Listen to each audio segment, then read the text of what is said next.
আরো জোরে বলেন সুবহানাল্লাহ। সুবহানাল্লাহ বললে লস না লাভ। একবার যদি কোনো আল্লাহর কোন বান্দা যদি একবার সুবহানাল্লাহ বলে, আল্লাহ তাআলা জান্নাতের মধ্যে ওই বান্দার জন্য হাদিসের মধ্যে আসছে এত বড় একটা গাছ তৈরি করে দেবে।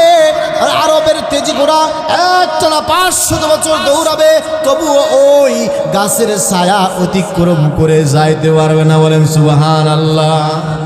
জান্নাতে গাছ লাগাইতে চায় কে কে? দেখি হাত উঁচু করে। বাগেরহাটের মুসলমান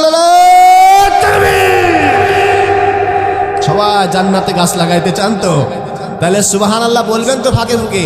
যদি সুবহানাল্লাহ বলেন একটু আওয়াজ টাওয়াজ দেন, মাঝে মাঝে দু একটা গজল আলোচনার ফাঁকে ফাঁকে শুনতে পাবেন ইনশাআল্লাহ। আর যদি আপনারা ঘুমায় যান তাহলে আমি এমনি সারাদিন না খাওয়া তারপরে জাননি, তাহলে আমিও ঘুমায় যাবো ইনশাআল্লাহ। কি কোহা চলবে? কত সময়? হ্যাঁ, আমার ভাইরা 12টা পর্যন্ত চলবে না, শেষ করে দেবো ইনশাআল্লাহ।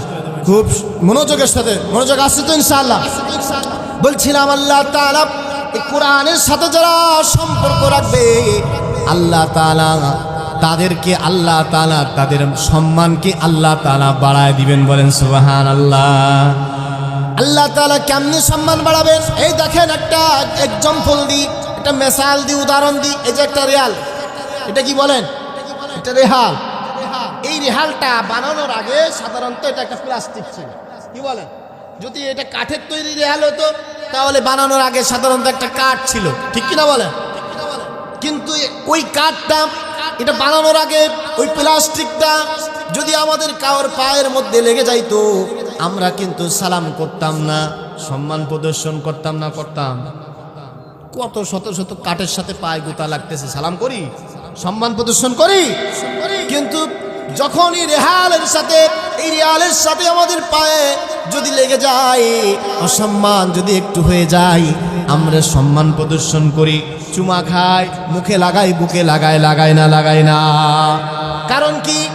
কারণ হলো এই রেহালের কোনো দাম নাই। রিয়াল যখন কোরআনের সাথে, কোরআনের সংস্পর্শে গেছে, তখন আল্লাহ তাআলা রিয়ালের দাম বাড়ায় দিছে। বলেন সুবহানাল্লাহ। সুতরাং যারা কোরআনের কাছে যাবে, যারা কোরআনের আলেমদেরকে ভালোবাসবে, মুহাব্বত করবে, আল্লাহ তাআলা তাদের দাম, আল্লাহ তাআলা সম্মান বাড়ায় দিবে। আর কোরআনের আলেমদের বিরোধিতা যারা করবে, ইতিপূর্বে আপনারা দেখেছেন এই এক ওয়াজ আর কত করব, ঠিক কিনা বলেন? খালি পালাই গেছে। আপনারা স্টেজে উঠলেই মোটামুটি একেবারে এই একই ওয়াজ।